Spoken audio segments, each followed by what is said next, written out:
Welcome to Evolution of Self with me, Britannia.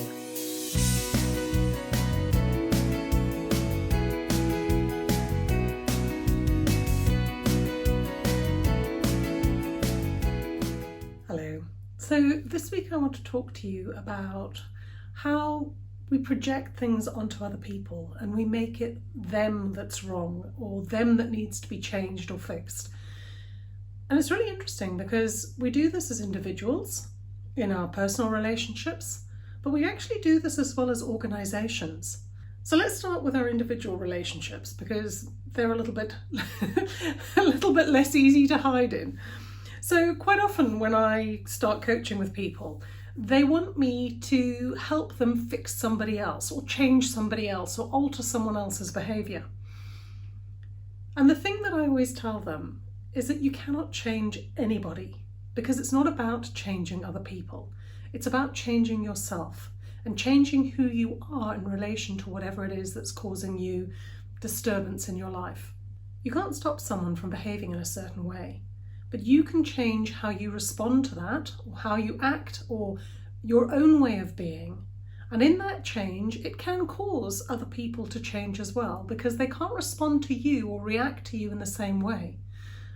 But, this is a very big but, you cannot change on purpose to get someone else to change. You have to change for yourself. So let me just think of an example. So say for instance, your close partner, you and your close partner have quite an argumentative type of relationship. And there's a lot of a sort of a big power struggle going on within that relationship. And you decide that you no longer want to take part in this power struggle. And so you back off from it. You decide to not engage in it. And in doing that, there's two ways you can do that. So you can do it from owning what's going on and choosing not to engage in what's going on, but you're not making the other person wrong in this scenario. In this scenario, this is just a decision you've made for yourself. That you no longer want this antagonization in your life, you don't want this argy-bargy, and so therefore you're just not going to interact with it, or you're not going to interact with it in the same energy. You're not going to not speak to the person, you're not going to cut them out, but if things get heated, you're just going to step back until things cool down and then you'll interact with it again. Or, on the other side of things, you could decide that you're going to change but you're still in the right. So you're going to change and you're not going to interact, but you're going to do it from a point of moral high ground, that you're being the more mature person. Now, if you put yourself into the position of the person, of the partner in this scenario, those two different ways of being are going to feel very, very different.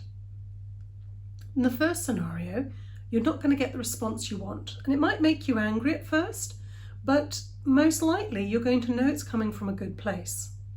In the second scenario, yes, it's going to make you angry as well, because when people don't do what we expect them to do, it can make us quite cross. But it's going to make you even more upset because you're going to feel like you're being made to feel like there's something wrong with you, that you're inadequate, that you're childish, that you are over-emotional or whatever it happens to be. And that will actually increase the level of discord within the relationship. Now that is there's no simple relationships, but that is just in a one-to-one relationship. But what I see all the time in organizations is that it happens there too. You get the people in the leadership positions that hire people, me, coaches, to either come in and work with teams or work with individuals. And quite often they bring us in because they see a problem within their organization and they want it fixed. What they don't realise is that quite often the problems in the organisation stem from the leadership, and that only by the leadership changing themselves do you actually change all of the other issues, or start to change some of the other issues, should I say, within the organisation. And this is why one of Gandhi's sayings is something that I strive to live by, and that is to be the change you want to see in the world. Because change doesn't happen to other people. You don't want other people to change. It's only in changing yourself that you cause change, not on purpose in other people's lives, but you have the power to change your experience of your own life. And in changing who you're being in any situation, you change your experience. As I've said, more often than not, the actual situation changes as well, but that isn't the why of what you're doing it. You're doing it because you're a powerful creative being and you have the power to change your experience. I hope that all makes sense. So, as usual, there's loads of stuff in the show notes below. There's a link to my free 7-day happiness boost course. There's a link to my website and my social media and some of my other online courses which you can reach through my website. And if you're interested in coaching with me, again, my website has all the details for that. Have a stunning week. So much love from me to you. Bye-bye.